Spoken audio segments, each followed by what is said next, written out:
Hola, ahora sí parece que estamos conectados. Les invito a esta conversación junto a el abogado Damián Pizarro, abogado de Buenos Aires. Ahí está Damián. Te vamos a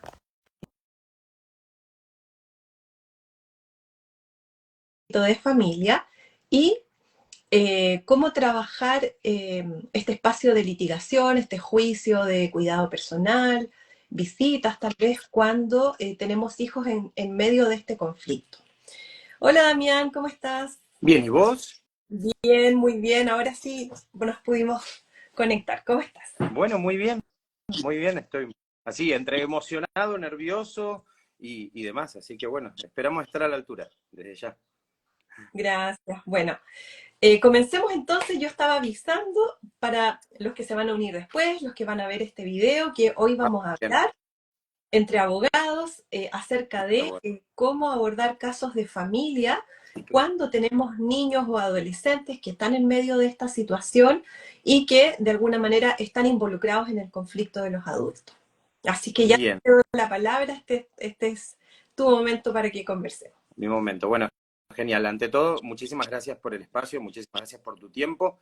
Yo estuve preparé como alguna especie de, pensé en una intro para quien tal vez no sea abogado o abogada, quien no conozca tanto sobre el tema, quien no sepa cómo funciona en Argentina, eh, y un poco que después para ponernos a disposición de esta temática o esta idea, cómo la habíamos estructurado, cómo la habíamos pensado.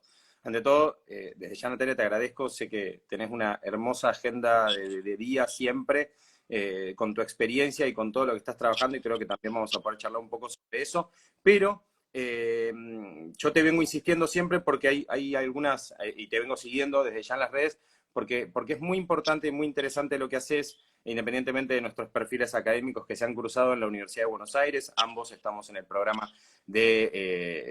intensivo para los cursos para el doctorado en la Universidad de Buenos Aires, en la Facultad de Derecho, y bueno, y eso hizo que nos encontráramos y demás. Es cierto que vos sos abogada, que sos licenciada en Ciencias Jurídicas y Sociales por la Universidad Católica de Chile, y que sos una abogada litigante y especialista en Derecho de Familia y Género. Lo cierto es que aquí en Argentina, uno puede haber elegido la carrera o puede haber elegido la orientación en familia, pero bueno, yo no lo hice, la verdad es que no lo hice. Yo me hice abogado en Derecho de Familia con la llegada de casos, con la llegada de oportunidades, porque bueno, cuando uno sale al ruedo jurídico se encuentra con lo que tiene y que de alguna manera tuve que empezar a estudiar a medida que se fue dando. Así que estoy muy alejado de tus conocimientos y todo, pero bueno, los voy tratando de ganar en vivo y en directo, ¿bien? Y es algo bastante común acá en Argentina. Tal vez, no sé cómo funciona en Chile, no sé si en Chile uno tiene una especialidad y después termina como un poco dirigiéndose a otras ciencias. ¿Cómo No, no, es? en Chile nosotros tenemos una formación de pregrado que dura 5 años, en el que tú terminas como licenciado en ciencias jurídicas. Dentro del pregrado tú puedes elegir algunos cursos de especialización, pero no vas a salir con una mención en especialización determinada. Después Ok. ya uno con el ejercicio profesional va estudiando algunos postítulos que van orientándose hacia el área que a uno le interesa. Bueno, muy bien, muy bien. Bueno, entonces, aquí, como yo te decía recién, tengo pensada como una intro respecto de, primero, para acercar a quienes vean este video o a quienes estén presentes, porque obviamente después esto va a quedar colgado, como haces vos y como me encanta también a mí subirlo, y esto de alguna manera le puede servir a alguien. Derecho de familia justamente es todo aquel conjunto de normas que viene a regular un poco las relaciones personales y patrimoniales entre los integrantes de las familias, ¿no? Como decimos aquí en el derecho argentino, incluyendo justamente lo que es el matrimonio, las uniones convivenciales, que en su momento se las conocía como el concubinato. Bueno, se ha modificado esta terminología, bien, también aparece la filiación, la adopción, la responsabilidad parental y las medidas de protección de niños, niñas y adolescentes, algo que obviamente también vamos a estar acá tocando. Esta reforma del Código Civil y Comercial de la Nación en Argentina a partir del año 2015 lo que hizo fue no solamente unificar el derecho privado, el derecho civil y el derecho comercial en un único texto legal, ¿sí? En este código, sino también lo que hizo fue aprovechar la situación para incorporar nuevas figuras jurídicas y también modernizar un poco, porque esto venía de un código de 1860 con algunas reformas de hace de 20, 30 y 50 años. Entonces se aprovechó esto. De hecho, en el código anterior se hablaba de ciertos derechos, o mejor dicho, ciertas regulaciones que eran un tanto peligrosas, ¿bien? Hablaba de que hasta la mujer tenía que ir a pedirle permiso al marido para ejercer un trabajo. Se había dejado de lado, obviamente, y todo, pero bueno, era el mismo texto legal. Entonces, ese tipo de cosas también había que irlas modificando, ayornando, y obviamente también incorporar nuevos Entonces derechos. ustedes tienen un código de la familia. No, es un código civil y Ah, comercial, no, un código civil y comercial, pero que actualizó muchísimo lo que ya. tiene que ver con lo que es el derecho de familia. En este derecho de familia, obviamente, encontramos todo lo que es la parte litigiosa, que es a lo que ambos nos dedicamos, bien y un poco estaba planteado por la reunión de hoy, que, bueno, siempre goza de ciertos principios rectores que son los que utilizamos nosotros en el día a día, independientemente de qué lado de qué lado de la justicia nos toque, mejor dicho, o de qué lado de los intereses. Bien, obviamente hay cosas que no negociamos, ¿no? Lo que tiene que ver el interés superior de los niños, niñas y adolescentes, lo que es la igualdad, en principio, entre los progenitores, y lo que tiene que ver la protección de la familia como un núcleo fundamental, bien, para la formación, para el proyecto de vida y para todo lo que van a vivir después estos niños, niñas, adolescentes. ¿Cuáles son los casos más frecuentes, de alguna manera históricamente, y que son los que más se abultan en nuestros tribunales? Bueno, lo que son las disputas por tenencias y régimen comunicacional, lo que tiene que ver con alimentos, tanto la fijación de la cuota alimentaria o de esa primera cuota o el incumplimiento de cuota alimentaria, como también la ejecución de una cuota alimentaria acordada o, obviamente, de un acuerdo no cumplido, o de aquellos padres, madres o progenitores que de alguna manera tienen estas obligaciones y que obviamente no las cumplen ya desde el primer caso. Entonces se genera un proceso que es por incumplimiento de los deberes de asistencia familiar. Lo metemos acá en la misma temática. Obviamente lo que es violencia familiar, ¿sí? Una violencia creciente en todos los sistemas, de todas las formas, y obviamente repercute eso en los núcleos familiares. Todo lo que son medidas de protección y denuncias los incluimos dentro de este paraguas, y lo que son los procesos de adopción. En algunos casos, primero como medidas de abrigo, bien, no sé si tienen esta figura allí en Chile, y después como un proceso de adopción ya propiamente dicho. En la Argentina y en la mayoría de las provincias se requiere lo que es la mediación previa, ¿sí? Antes de iniciar un proceso judicial, salvo en los casos, por ejemplo, de divorcio, bien, algo que no nombré ahí en los casos frecuentes, pero sí que no requiere mediación previa, pero sí la mayoría de las cuestiones que nombré recién, para antes de iniciar un juicio, se requiere bien el acceso a una Claro. mediación, o sea, a uno de los mecanismos Al sistema alternativos, chileno. ¿no? Perdón, Y que discúlpame. es bastante parecido al sistema chileno, en realidad, al sistema argentino. Ahora que tú comentas acerca de este Código Civil argentino que se reformó, incorporó muchas figuras nuevas, Uh -huh. eh, como me imagino, matrimonio igualitario, medidas de protección o medidas cautelares, adopciones. La diferencia con Chile, que ahí nosotros estamos un poquito al debe, es que nosotros no tenemos una reforma al Código Civil que recoja estas últimas modernizaciones en materia de familia. Tenemos una dificultad que es que no contamos con un código de la familia como otros países que tienen su sistema más moderno. Y además tenemos un problema que es bastante relevante al momento de planificar un caso de familia, que es que nosotros tenemos muchas leyes que aisladas que van regulando temas de familia. Tenemos, qué sé yo, la ley de garantías integrales en infancia, la ley de adopciones, la ley de menores, la ley de matrimonio igualitario, etcétera, etcétera. Entonces, cuando tú te planteas un caso de familia, tienes que sentarte a estudiar e integrar por lo menos 7, 6 leyes distintas, cuerpos legislativos distintos. Entonces, ya ahí tenemos un problema de interpretación y de integración de la norma, que nos presenta ciertas dificultades al momento de planificar la estrategia legal para un caso de familia. Bien, bien. Sí, a ver, nosotros tenemos igual esa misma problemática, o mejor dicho, en la previa del Código Civil y Comercial teníamos una cuestión bastante similar, porque, por ejemplo, lo que vos hablabas de matrimonio igualitario se incorpora previo al Código Civil a través de una ley nacional, ¿no? Lo que tiene que ver con el cambio de mayoría de edad, hasta hace 10 años, sí, más o menos 10 años atrás, 15 años atrás, teníamos lo que era, perdón, la mayoría de edad a partir de los 21 años, y había algunas leyes específicas o cuestiones específicas que se regulaban recién, o que mejor dicho, reconocían la mayoría a partir de los 18. Entonces, lo que se hizo fue unificarse los 18 años, bien como la edad para los, o mejor dicho, para el cambio de minoría a mayoría de edad. Y todo eso estaba por una ley aparte, ¿bien? Entonces, también, bueno, otras cuestiones, por ejemplo, lo que tenía que ver con cuestiones de adopción. Bueno, obviamente, en derecho, para quien no es abogado o abogada, viene y te dice, che, ¿cómo puede ser que me estés diciendo que algo es hace 10 años y es algo nuevo? Bueno, para nosotros el nuevo Código Civil ya tiene 10 años y le seguimos diciendo, casi 10 años y le seguimos diciendo el nuevo código. Pero bueno, así funciona en derecho. Entonces, ¿por qué? Porque los cambios se hacen esperar, es como la nueva Constitución. Argentina muchas veces dice, bueno, desde la nueva Constitución, y estamos hablando de 1994, ¿no? O sea que ya son casi más de 20 años, casi 30, mejor dicho, 30 años. Entonces, bueno, bien.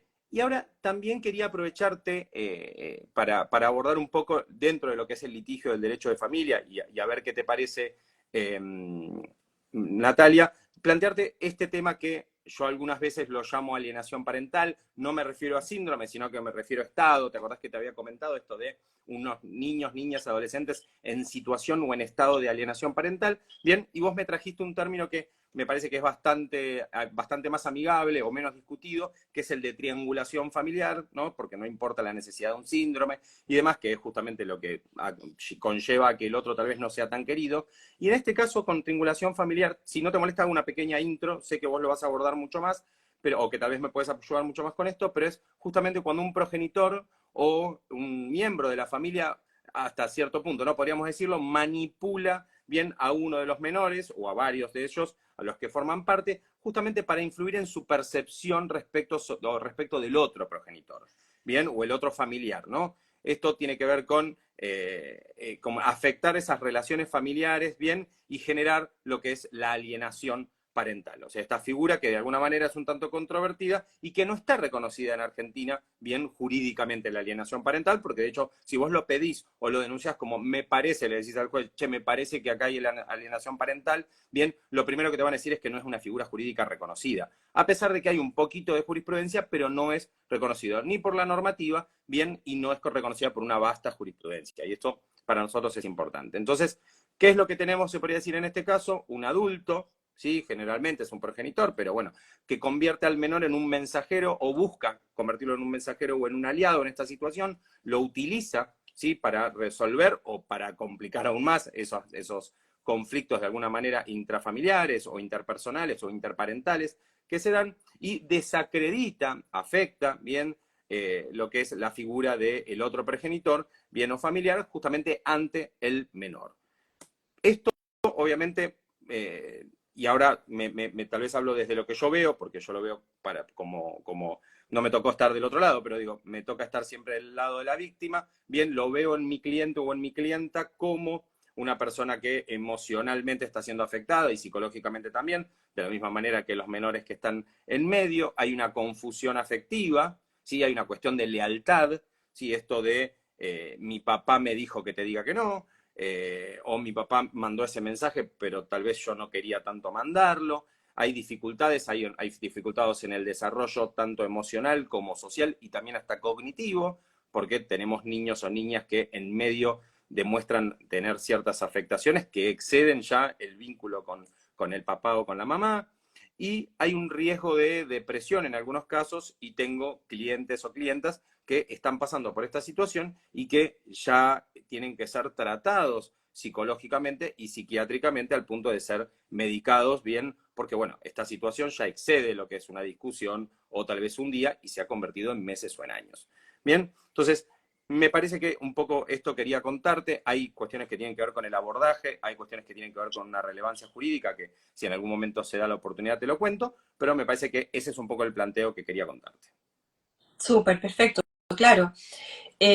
Tal como tú dices, no hay consenso en que la alienación parental o triangulación constituye un síndrome. Hay una discusión ahí que es más bien desde el área científica, en la que no vamos a entrar. Yo personalmente no hablo de síndrome de alienación parental, sí de alienación o de interferencia parental o de triangulación, ya que básicamente consiste en que el conflicto instalado entre dos padres, que tiene que ver, por ejemplo, por custodia, cuidado personal o un régimen de visitas.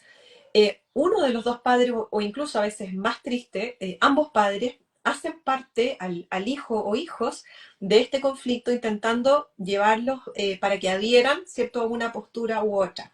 Y hay otro aspecto que también es bastante delicado, que a través de este mecanismo de alienación parental, de interferencia o triangulación, se ejerce violencia vicaria a través de los hijos, es decir, los instrumentalizo para hacerle daño a un otro, con también la consecuencia para el propio hijo. Hay estudios, después un día podemos hablar, por ejemplo, de desarrollo humano y de el desarrollo de la configuración del cerebro de los niños.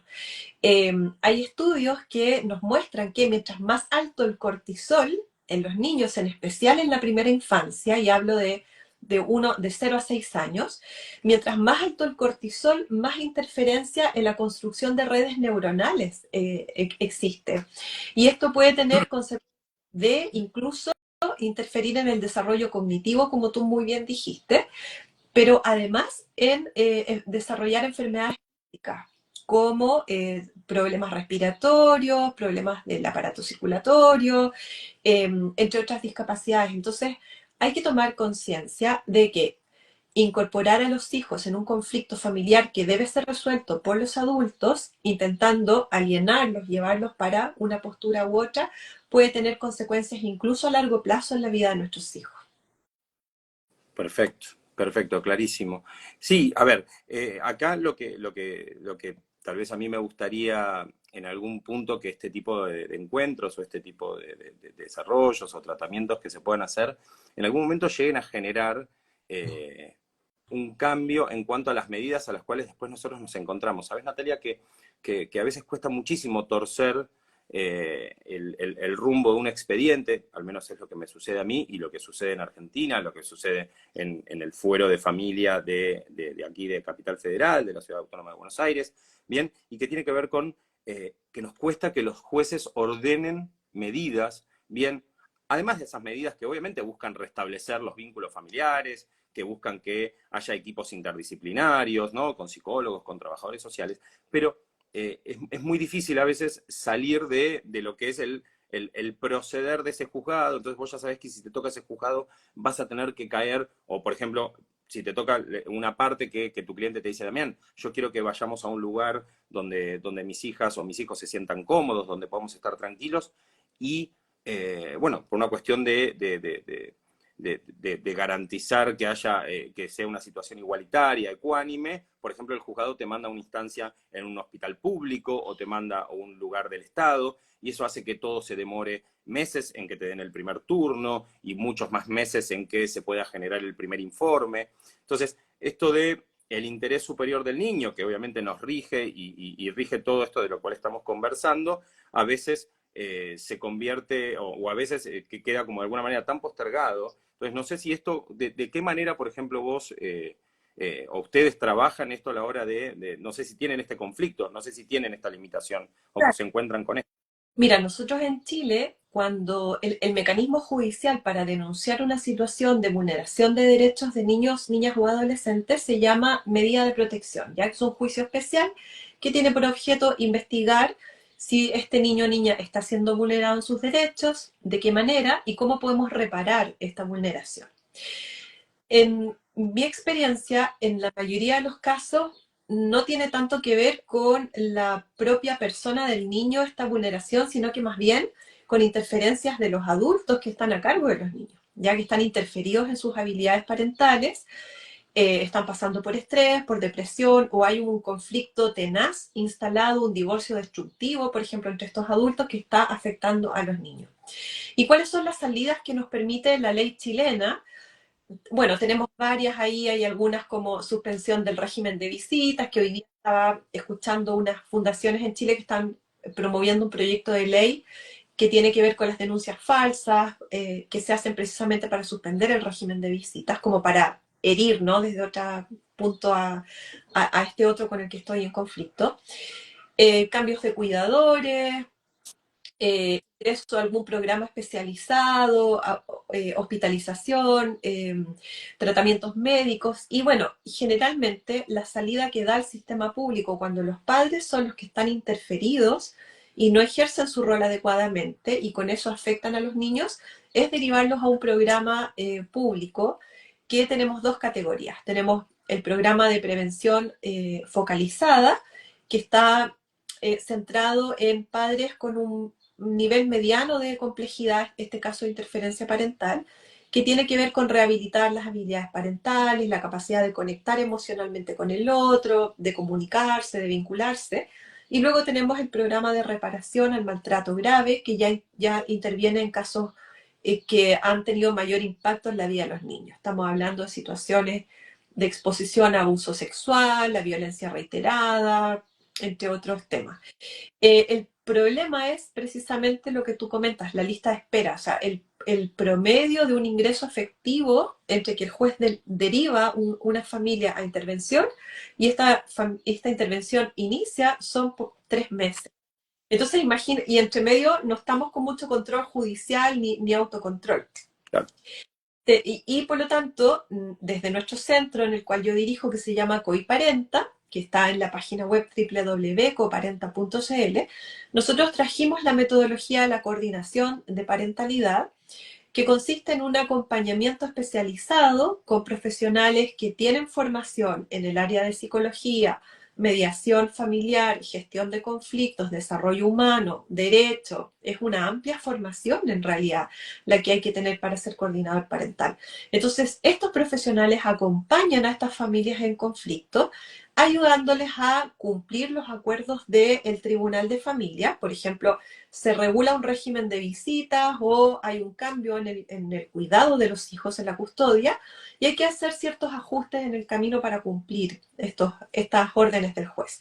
Y el coordinador acompaña entonces a esta familia dándoles pautas para el cumplimiento, consejería, recomendaciones.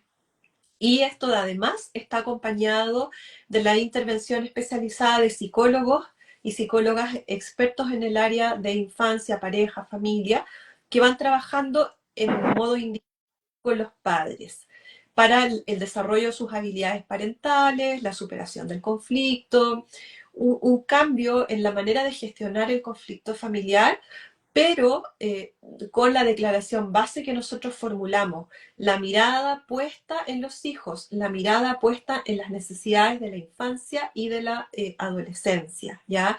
Nunca, nunca los adultos pueden condicionar, las necesidades de los adultos pueden condicionar cómo se comporta un niño, cómo yo me vinculo con el niño. Los niños tienen derecho de ser oídos, de que su opinión sea tomada en cuenta y de que sus tiempos también sean respetados en estos procesos de revinculación, Sí.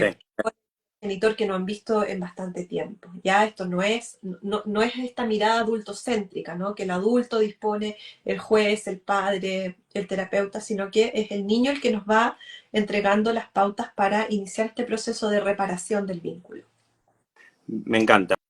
Sí, a ver, yo creo que la mayoría de los problemas que nosotros tenemos, y hablo desde aquí, desde Buenos Aires, desde Argentina, tiene que ver primero con, tal vez, vos nombraste una serie de programas, bien, y de partes de procesos y de procesos que, por ejemplo, nosotros aquí no los tenemos tan, no sé, la palabra se me ocurre es que es sofisticado, pero no sé si es la que más se ajuste, pero lo que yo creo es que, que si bien se deben dar situaciones bastante semejantes y los programas se deben aplicar, lo cierto es que, bueno, Argentina, como sabés, siempre vive de una crisis en otra, salta en crisis económicas, entonces siempre el problema de la crisis es que se cortan con algunos programas o se reducen presupuestos y eso hace que, bueno, esta serie de cuestiones o pasan por la esfera privada o pasan por la esfera pública y de la manera que se pueda.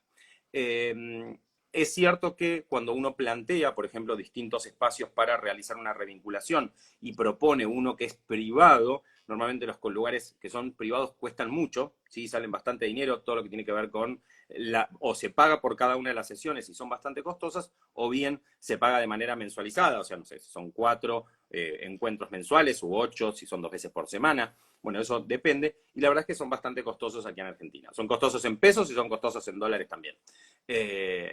Pero bueno, y esta situación a veces genera que caigamos, ¿sí? O que se, digo caer porque creo que es lo más gráfico, que caigamos en lo público, ¿no? Te cuento un breve caso que de alguna manera creo que me sirve de ejemplo. Tengo dos niñas, bien, que vivían junto a sus padres, perdón, tres niñas, dos de ellas menores de edad, que vivían junto a sus padres. Bien, la declaración de hechos dice que debido a diversas situaciones de violencia vividas por la madre y también acompañadas por situaciones de infidelidad, paréntesis, en Argentina no existe más el divorcio con culpa, por consiguiente, lamentablemente no importa cuántas veces la haya engañado o cuántas veces nos hayan engañado, eso nos genera de alguna manera culpabilidad sobre, bien, no existe el divorcio con culpa, sino que simplemente es la irrupción de un vínculo, bien, por los motivos que las partes aleguen, ¿sí? Y no se adjudica culpa alguna o dolo alguno a alguna de las personas que generen, se puede decir eso, salvo que falte el deber de cuidado o se dé una situación de violencia, ¿bien? Pero eso no es que sea causal para la irrupción de un vínculo, sino que es la persona la que tiene que pedirlo. Bueno, en este caso, las situaciones de violencia e infidelidades sucesivas sufridas por ella, bien, genera que, bueno, la pareja se separe. Años después, se divorcia. Generan dentro de lo que es el proceso de divorcio un acuerdo, bien, un acuerdo bastante básico de, bueno, no vamos a irrumpir o no vamos a quebrar el vínculo de nuestros hijos por culpa de nuestra disputa, vamos a establecer de alguna manera cierto régimen de comunicación, bien, y por una situación causal, por una situación que de alguna manera hace a la situación económica de la madre y demás, le dice, mira, necesito que este fin de semana que me toca a mí, las chicas vayan con vos, yo resuelvo el tema de una mudanza o resuelvo el tema de mi casa y te aviso. Bueno, ella lo resuelve, le avisa, le dice, che, ya está, ya está resuelto, mándame a las nenas, y me dice, y él le contesta, las nenas están mejor conmigo, si tenés algún problema, inicia el juicio que corresponda.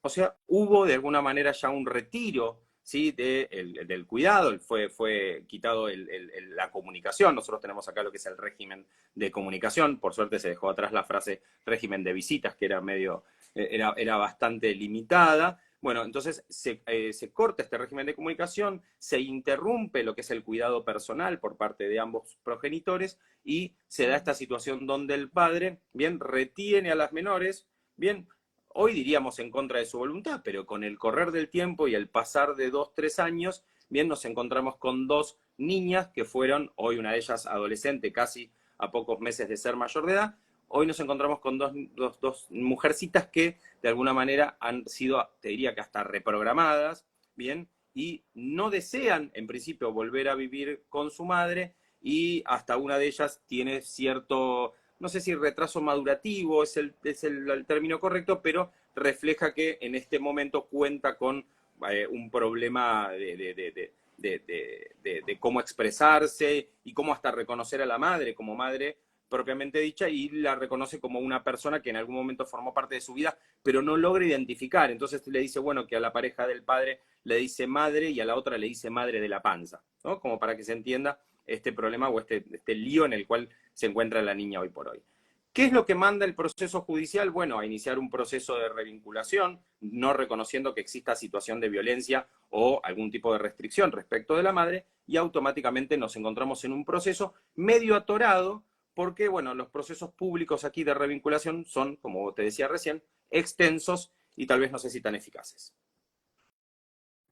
Esta situación, ¿cómo de alguna manera, no sé si preguntarte el cómo, porque no sé si corresponde, pero de alguna manera, ¿qué te parece que hay para abordar? ¿Cómo podríamos tratar una situación así? Mira, lo que tú describes es un divorcio altamente litigioso, altamente conflictivo, que lo que hace es, si bien los padres en lo formal regulan un sistema de organización familiar, no han superado el conflicto, por lo tanto, al tener esta situación instalada, a la primera oportunidad que se dio, pareciera, el padre, cierto, captura a estas niñas y le impide todo contacto con la madre, apropiándose un poco de los cuidados. De hecho, yo no sé qué pasó ahí en ese momento, si esta madre no pudo ejercer algunas acciones, como en Chile al menos tenemos la entrega inmediata de los niños y niñas, cuando regulado un sistema de comunicacional, de visitas, no se produce la devolución del niño, por decirlo en términos simples, yo puedo ir al tribunal de familia, incluso puedo comunicarme extraordinariamente con el juez de turno a través de la policía. Nosotros tenemos un área de carabineros, la policía, especializada en temas de familia, quien puede comunicarse las 24 horas del día con un juez de turno y este juez podrá ordenar de manera verbal la entrega inmediata de estos niños a la madre o al padre, a quien los tiene bajo su cuidado. Claro, entonces aquí nos enfrentamos con un primer problema que se llama el daño iatrogénico. ¿Ya? El daño iatrogénico es un daño asociado a un proceso.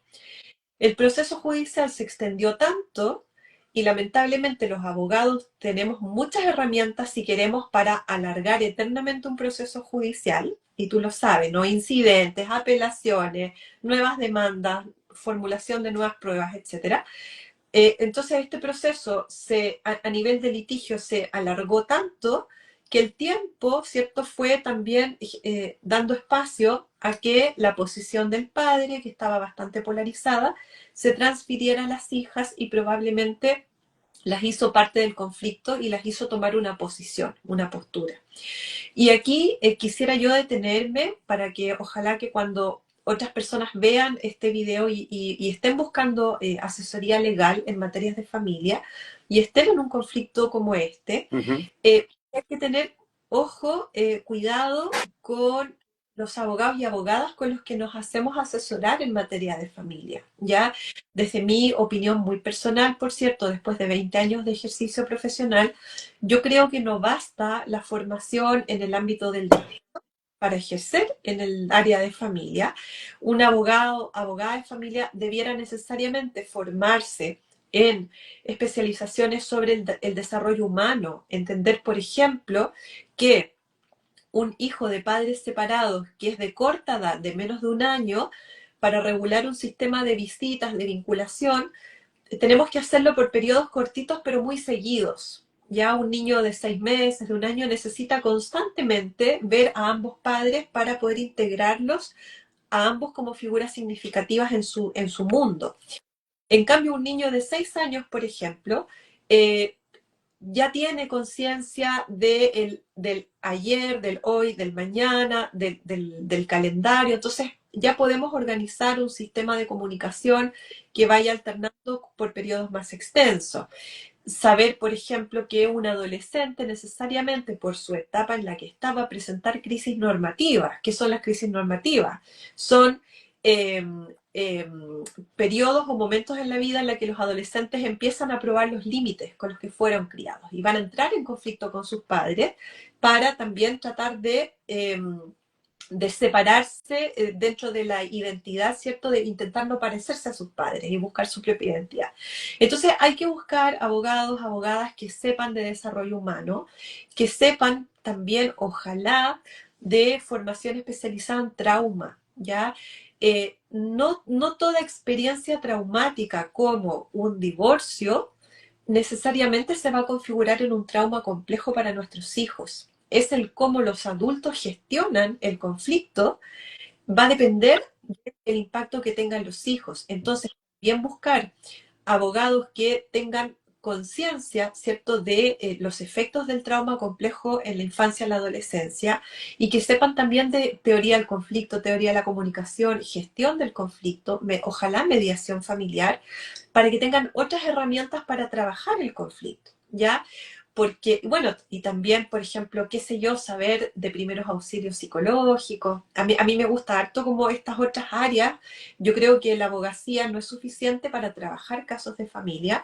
Uno tiene que formarse en el ámbito del trabajo social, de la mediación familiar, de psicología infantil. El año pasado terminé un postítulo en intervención en trastornos de ansiedad en niños y adolescentes, porque precisamente he tenido casos en los que los hijos empiezan a somatizar o hacen crisis de pánico asociadas al alto conflicto de los padres.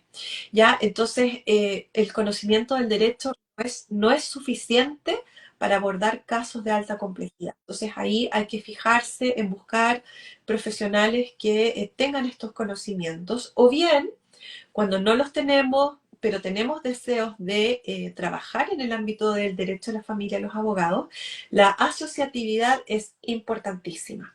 Yo hace 15, sí, casi 15 años que empecé a trabajar en colaboración, haciendo duplas en equipos con psicólogos, terapeutas de pareja, terapeutas de familia, trabajadores sociales. Es súper importante la visión de un trabajador social respecto de cómo funciona el sistema familiar.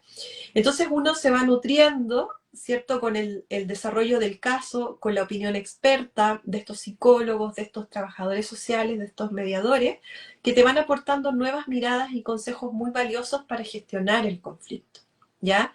Por ejemplo, en la mañana atendí a un cliente que está en un proceso de separación bastante difícil, complicado, y desde el minuto uno incorporamos el acompañamiento psicológico para darle un espacio seguro de contención, de expresión de su emocionalidad, Importante. del duelo que está viviendo. Y esto también es estratégico porque frente a un eventual escenario litigioso, si hay demandas, si hay denuncias, etcétera, uno como abogado también puede incorporar a su narrativa del caso, decir, mira, efectivamente que hay un conflicto instalado, hay un duelo, y mi cliente desde el minuto uno, desde esta visión integradora, ha recibido acompañamiento psicológico. Bien. Y eso te refuerza tus habilidades parentales, te refuerza también la manera, mejora la manera en la que el sistema judicial te ve, a ti como persona en conflicto frente al sistema judicial. Perfecto. Entonces, como para ir haciendo un check y después cuando veamos este video de nuevo nos sirva a los que tal vez no la tenemos, como decimos nosotros, tan clara, bien, entonces necesitamos una evaluación psicológica, por decirlo de alguna manera, bien, y pericial de la situación. Necesitamos, obviamente, pedir y avanzar, no solamente pedir como abogados, sino pedir como partes medidas de revinculación, perdón, medidas de protección y de revinculación familiar, independientemente del término específico que después tengamos en cada sistema, talleres de parentalidad, bien, o estos espacios de parentalidad y educación, no sé si socioemocional, le podríamos decir también, y obviamente visitas o de alguna manera supervisión de las visitas por profesionales especializados. No sé si, por ejemplo, ustedes abordan ese tema, lo que tiene que ver con las visitas, no sé si lo hacen desde su lugar, desde su rol.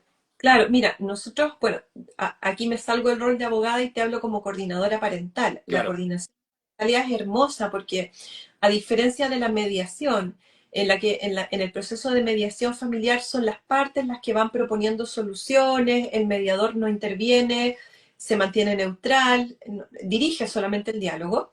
En la coordinación de parentalidad es el coordinador el que va proponiendo algunos ajustes a la manera en la que esta familia se relaciona, va proponiendo maneras de cumplir las visitas, por ejemplo, va proponiendo intervenciones terapéuticas especializadas con un psicólogo que le vaya reforzando alguna habilidad como padre, a este papá, a esta mamá que tiene problemas, por ejemplo, para controlar las pataletas de los hijos, para normarlos, en especial los adolescentes, poner límites.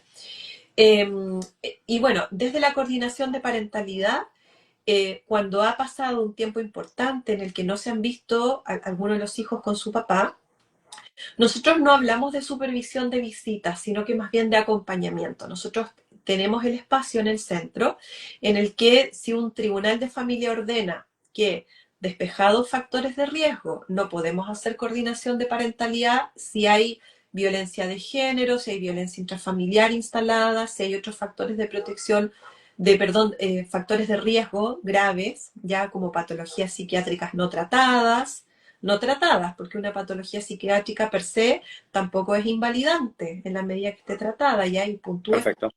no podemos estigmatizar la salud mental. Despejados estos factores de riesgo, si un tribunal ordena que un hijo puede comenzar la revinculación con un padre que no ha visto en 1 o 2 años, primero hay un proceso de preparación. Se trabaja con los padres, se revisa la historia del conflicto, se refuerzan algunas habilidades para la crianza, y luego el coordinador inicia el proceso de acompañamiento. Dependiendo de la edad, y la preparación del propio niño, que también hay que conversar con este niño, con esta niña, Lo podemos invitar al centro para que primero conozca el espacio. Nuestro centro es como una casa, con un patio lindo, con pastito, con terraza. Primero invitamos al niño o la niña para que conozca este espacio, vea si se sienta cómodo.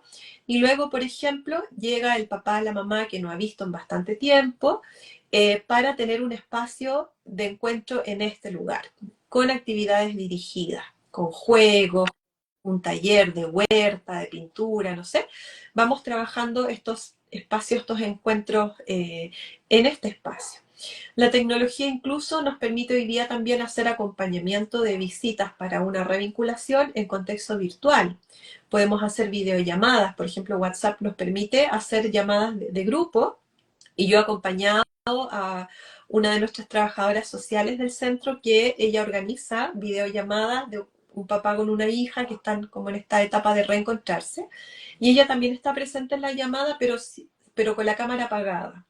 Entonces ella deja que esta dupla, papá e hija, interactúe en este espacio, pero está súper atenta a cualquier interferencia, en este caso de la madre, que interrumpa la llamada, o el padre que diga algo inadecuado, alguna idea en contra de la madre, ¿no? Estamos siempre súper atentos como para intervenir prontamente. Bueno, en suma, cuando uno como abogado recibe un caso de familia en el que ha habido una alienación de uno de los hijos que tira, ¿no?, para el bando de uno de los papás y ha pasado un tiempo importante en el que no se han visto, es importante tener una evaluación psicológica, como tú bien dices, es importante tener una evaluación social para entender cómo funciona el sistema familiar de ambos padres, si hay nuevas parejas, si hay abuelos integrados, nuevos hermanos, cómo funciona el presupuesto familiar, las rutinas, los ritos familiares. Eventualmente, si dentro del proceso judicial se declaró alguna patología de base, alguna patología psiquiátrica, es importante tener un perfil de algún psiquiatra que nos diga si, por ejemplo, hay alguna patología, no sé, un trastorno borderline, por ejemplo, no tratado, insisto siempre con el factor de riesgo es que no esté tratado, no la patología en sí. Y últimamente te quería comentar a propósito un caso que me llegó hace poquito de revinculación. A mí me parece relevante incorporar la mirada de un terapeuta ocupacional, ya en especial considerando las neurodivergencias, que hoy día, no sé qué está pasando en Argentina, cuéntame un poquito de eso, pero en Chile estamos frente a un diagnóstico bastante importante de niños, niñas, incluso de adultos que son diagnosticados con autismo o neurodivergencia en su vida adulta y eso a veces trae mucha tranquilidad. Generalmente los papás cuando reciben un diagnóstico de autismo de un niño como que tienden un poquito como a apretarse el pecho y a hacerse ciertas preguntas, pero cuando un adulto recibe este diagnóstico, muchas veces trae paz, trae tranquilidad porque trae una explicación de por qué me han pasado ciertas cosas en la vida. Esta persona me decía, yo siempre he tenido problemas de comunicación y yo no entiendo por qué, si yo explico. Bueno, probablemente este terapeuta ocupacional nos va a dar después un perfil sensorial que nos va a permitir entender cómo esta persona dialoga, se conecta con su entorno, que también es muy importante incorporar esta perspectiva en un proceso de revinculación cuando ha habido una situación de alienación o triangulación parental. Sabes que justo comentabas lo del espectro, perdón, lo de autismo y aquí obviamente trabajamos con todos los espectros autistas, o perdón si lo estoy diciendo de esta manera, pero es como lo decimos desde aquí, tal vez no sé si es la manera más adecuada, y tal vez las personas con las cuales uno trabaja y te dicen, bueno, sí, al final tuve un diagnóstico de TEA o tuve un diagnóstico de una u otra de estas posibilidades, no sé si llamarlas discapacidades, que son justamente provocadas por el desarrollo de alguna cuestión causada por cuestiones del cerebro y todo, pero aún así, con problemas de comunicación o falta de interacción, a veces agradecen por lo menos tener el diagnóstico. La falta de diagnóstico es algo que se lee como una situación de mucha, que hay algo que falta, ¿no? Falta un saber y a veces el conocer y el darnos esa respuesta es satisfacer un derecho, ¿no? Una necesidad de información. Y eso de alguna manera también genera bastantes conflictos. En los casos en los cuales tenemos alguno de los menores con alguna o discapacidad o alguna situación de autismo, se suele dar un conflicto, por decirlo de alguna manera, no un valor agregado, sino un conflicto agregado a la hora de las revinculaciones. ¿Por qué? Bueno, porque no se pueden dar desde el modo convencional, ¿no? Me refiero a que no es simplemente un papá o una mamá o un progenitor que no se contacta con un hijo o una hija durante un tiempo, sino que primero hay que encontrar el modo en el cual se puede dar ese primer contacto, ¿no? Y entonces tal vez la etapa previa, que no digo que no sea importante en los otros casos, pero la etapa previa de encuentro con el niño o con la niña o el adolescente se da, es un poco más extensa, ¿no? O sea, la recaudación de información que proviene desde el niño o niña es como que lleva más tiempo. Pero bueno, a ver, es parte del proceso. No hay un conflicto respecto a eso, sino que sumado esa variable tiempo a todas las otras variables que te comentaba, a veces, bueno, se hace muchísimo más engorroso el proceso. Pero bueno, en ese caso, eso se entiende como algo lógico, ¿no? Como algo razonable. Que obviamente, de contar con un espacio de coordinación parental, tal vez uno puede tomarlo como una herramienta que puede ser sumamente útil, que nos puede dar no solamente soluciones a casos de triangulación parental, sino también otros conflictos que se puedan dar, por ejemplo, por no entender o no conocer esta situación.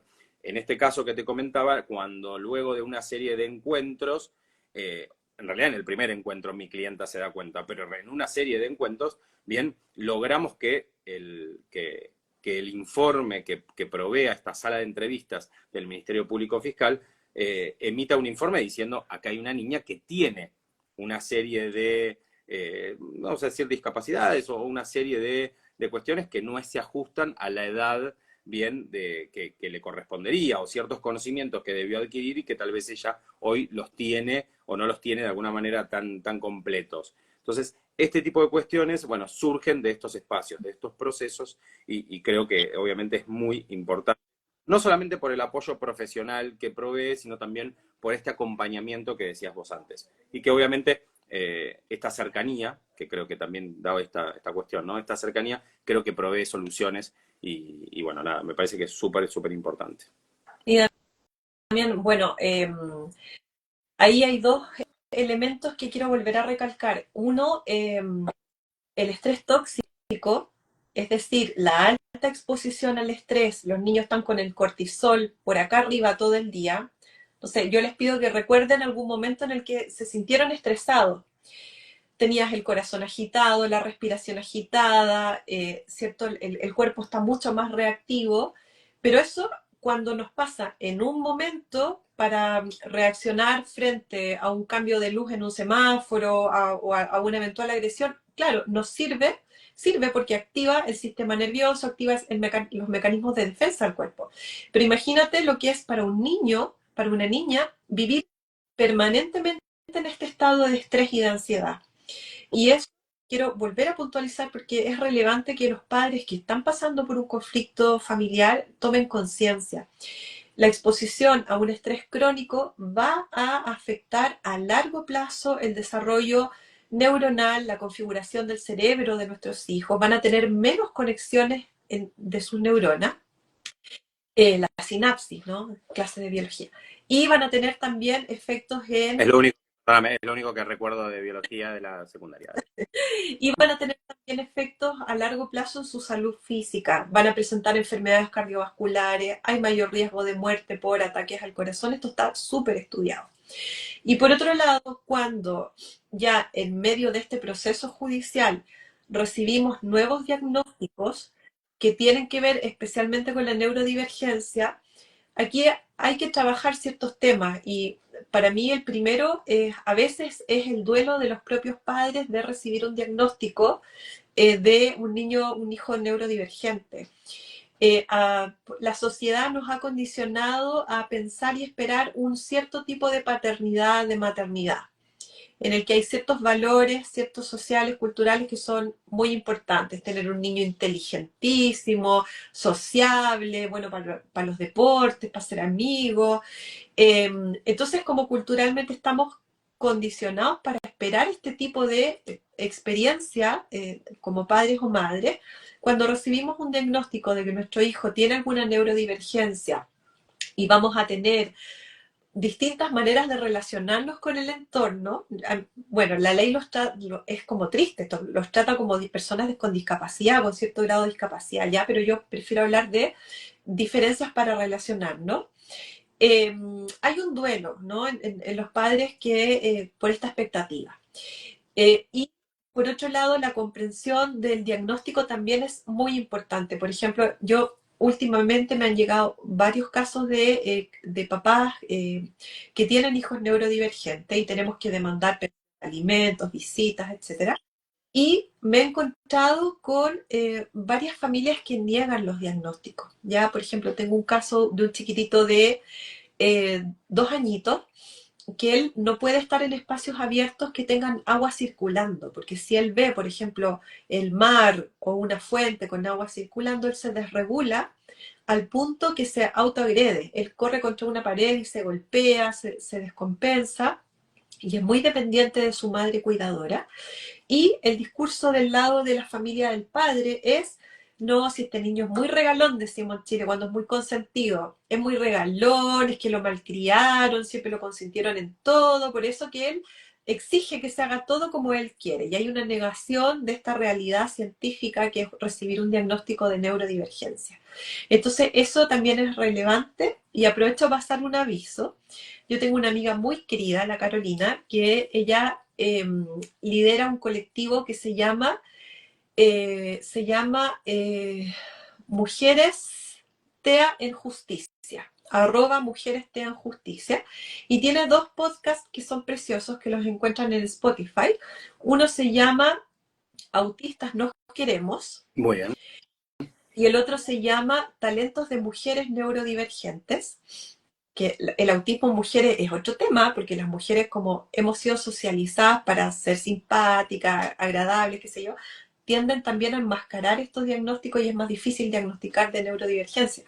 Bueno, estos recursos pueden ayudar a muchos papás, a muchas mamás que acaban de recibir un diagnóstico de neurodivergencia a sus hijos para comprender las fortalezas y también las cosas lindas que pueden salir de un hijo con neurodivergencia. Ya, ahí se los dejo súper recomendados. Los 2 podcasts, vuelvo a decir, Autistas Nos Queremos y Talentos de Mujeres Neurodivergentes. Buenísimo, buenísimo. Sí, la verdad es que suma un montón, no solamente en cuanto al concepto, en cuanto a las propuestas, sino también en cuanto a los términos, ¿no? A tratar como neurodivergencia muchas veces alivia muchísimo la carga, ¿no? Del que lo posee. Y en algún punto todos tenemos una neurodivergencia con seguridad. Bien, de hecho, para estar 8:30 de la noche charlando sobre esto, claramente nos propusimos ser más divergentes en algunas cosas y nos proponemos estas ideas, Natalia. La verdad es que somos bastante dañinos quienes a veces nos referimos con discapacidad a algo que simplemente es divergente. Así que desde ya mis disculpas a todos a quien en algún momento he tratado, pero bueno, desde ya es desconocimiento, ¿no? Es falta de formación. La verdad es que tengo muchísimos puntos que he anotado. Yo había preparado hasta cuestiones que hablaban de jurisprudencia. Por ejemplo, en Argentina encontré 3 fallos jurisprudenciales que hablaban sobre cuestiones muy puntuales en cuanto a conflictos de cuidado personal, por ejemplo, entre los cuales los menores fueron expuestos a este estrés crónico y hasta en algunos casos fueron automáticamente entregados al no conviviente por una cuestión de que había ya un daño grave. Y en este caso que yo te contaba, estoy luchando por eso, estoy peleando por eso. Creo que mi clienta merece recuperar a su hija y la niña merece que sea cuidada y querida como debe, y la verdad es que estamos luchando por eso. Pero bueno, hay falta de capacitación, hay demoras judiciales y hay sumamente, esto de la alienación parental está muy controvertido y la verdad es que sinceramente genera un escollo, un hueso duro de roer para nosotros en el ejercicio profesional del litigio de familia.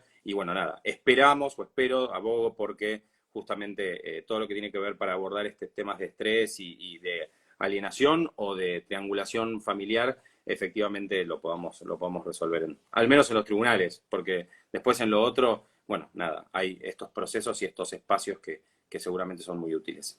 Y también, bueno, los procesos judiciales tienen su tiempo. Esto yo también siempre se lo comento a mis clientes y a mis alumnos. También yo enseño Derecho de la Infancia para quinto año de Derecho. Y bueno, siempre les digo a estos alumnos que están a punto de incorporarse a la vida profesional, el cliente en el derecho de familia es el hijo, no es ni el padre, ni el otro padre, ni el abuelo, ni quien te paga. Es el hijo, es la hija, y hay que conectar con ese niño que nosotros fuimos para volver a recordar cuáles eran esas necesidades, ¿no? Como a mí, de 12 años, me hubiera gustado que me trataran si mis padres, por ejemplo, pasan por un proceso de divorcio. Como para cerrar, pues yo sé que tú querías comentar este caso, como para algunas recomendaciones. Yo, desde la estrategia de litigación, recomendaría dos cosas, básicamente. La primera es trabajar con las habilidades parentales de esa madre, reforzarle, ¿cierto?, sus capacidades para mentalizar, para conectar emocionalmente con su hijo, para reconocer cómo se siente, con lo que ha vivido, Muy bien. comprender. ¿Ya? Otro día podemos hablar de las habilidades parentales, que son varias, ¿no? Tiene varios aspectos. Y por otro lado, tratar de instalar también de lo que tú me cuentas, yo hago el análisis desde tu discurso, Muy ¿cierto? También tratar de instalar la idea de que el otro padre, al centrarse en el conflicto y alienar, ¿cierto? Intentar triangular a esta niña e instalarle su propia narrativa en la hija, ejerce violencia vicaria, porque hace que permanezca el conflicto transferido, ¿cierto?, a través de la hija. Y eso es una afectación a los derechos de esta niña, ¿no? La Convención de los Derechos de los Niños y de las Niñas dice claramente que los niños, las niñas tienen derecho de no ser separados de sus familias de origen, de vincularse con ambos padres, tienen derecho a permanecer su sistema, a permanecer dentro de su sistema cultural, de sus ritos familiares. Entonces, por ahí yo creo que van como las recomendaciones, ¿ya? Para una estrategia judicial efectiva que ponga en la mirada en el centro de las necesidades de los hijos. Este es mi estilo de trabajo. Yo cuando he tenido clientes que me han dicho o que entienden que por el hecho de contratar a un abogado uno se transforma como en el brazo armado de esta persona para el conflicto con el otro, bueno, yo le digo, mira, esta no es mi estilo de trabajo, yo voy a ser tu consejera, te voy a acompañar, vamos a crear la mejor estrategia para que tus hijos sean felices y para que una vez terminado este proceso judicial, en unos años más, tus hijos te inviten a tu graduación, a su primera comunión, si deciden casarse, a celebrar Navidades, porque los procesos judiciales terminan, pero los vínculos familiares se mantienen. Por eso es importante también entender que la gestión del conflicto por parte de los abogados tiene que ser respetuosa con los vínculos familiares y sobre todo protectoras de los derechos de los niños y las niñas. Natalia, ha sido súper clara para mí desde ya. Me encantaría poder hablar sobre habilidades parentales. La próxima oportunidad creo que puede llegar a sumar muchísimo. Me va a sumar muchísimo también. Así que desde ya, desde mi lado, estoy súper satisfecho y lleno de todo lo que me has compartido. Así que te hiper agradezco. Gracias, Damián, por la invitación y bueno, en otra oportunidad entonces vamos a seguir trabajando con estos temas. Perfecto. Muchas gracias. Que tengas Igual, buena tarde. chao.